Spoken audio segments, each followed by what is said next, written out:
Hello, today I'm going to be going over a process I came up with for 3D printing photos.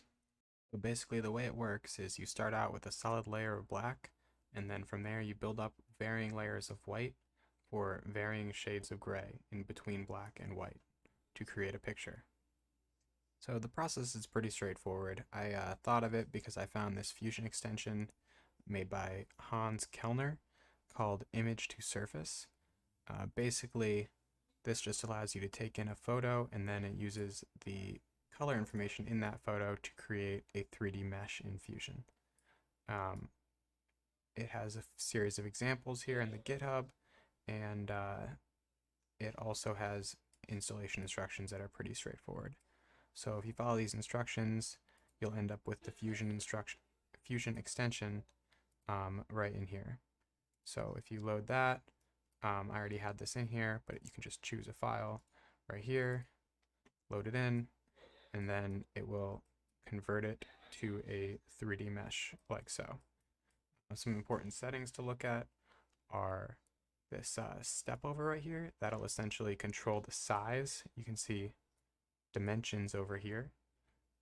So I like to shoot for about a 120 or so in the X direction, and maybe like 100 in the Y, just so it's not too big when it eventually ends up printing.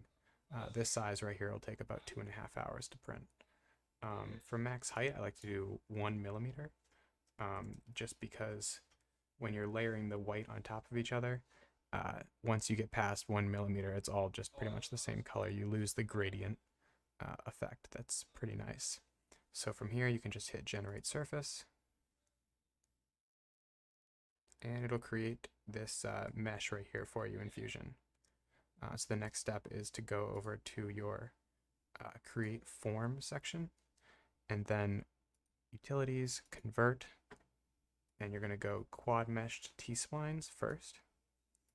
So you want to convert that, wait a few seconds,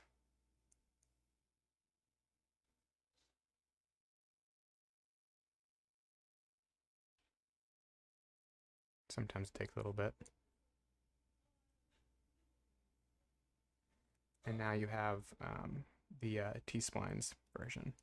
Um, it's just changing the format so that we'll eventually be able to use the file. And now next is T-splines to BREP. BREP is an object in Fusion. So now we can do the same conversion.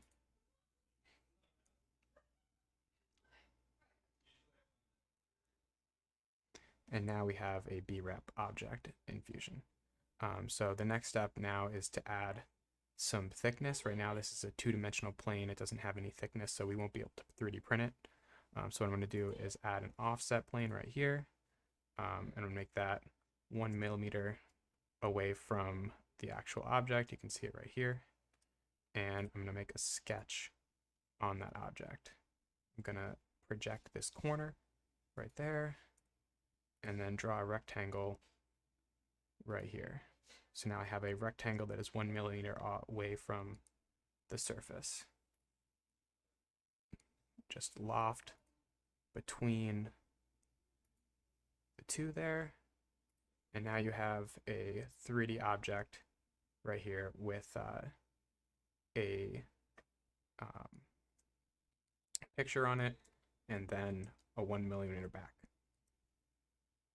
So from here, you can go into bodies. You can right click on body 2 right there and save as STL. I like to do high. You can hit OK and then just save it. Hit yes. All right, so the next step is slicing. I've got Prusa Slicer open here, but this would also work in Cura or Simplify 3D or whichever other slicer you want to use. Here's our 3D model. It's the same photo we were looking at before. I'm going to point out a couple key settings that we're going to want to set. So first of all, infill set to 100%. This is so that we're stacking solid layers on top of solid layers, and this will give us that good color gradient between black and white that we're going for. The other big setting is a 0.1 millimeter layer height. This is so that we get 10 different layers of color, different shades of gray, in that 1 mm height that we set the photo to be. And now we can go ahead and slice. And you'll notice here that I have a color change set at 1.1 millimeters. This is so that we can switch from our black to our white right after the 1 mm base layer.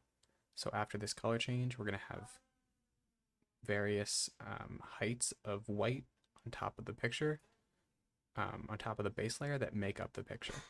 So at the very top here, it's going to be our whitest colors. So right around here and down here, you can see when those get laid down, those are going to be the whitest colors. And then at the bottom, like right here in the nose of the dog, those are our blackest colors. So I'm going to go ahead and print it.